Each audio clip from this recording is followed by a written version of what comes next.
What best interest of the child mean? Ano bang ibig sabihin yan? Best interest of the child, desires and wishes of the child, yan pangarap, no?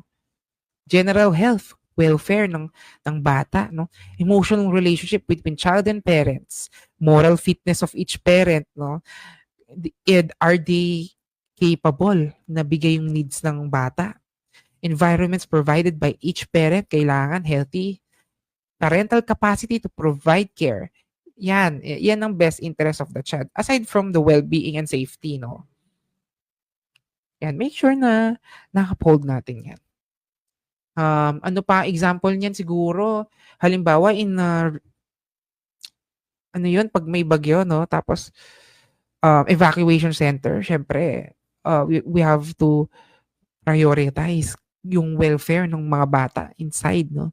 Kasi iba't ibang tao yun, no? You have to make sure na talagang safe sila and na napo-provide natin yung mga pangangailangan nila.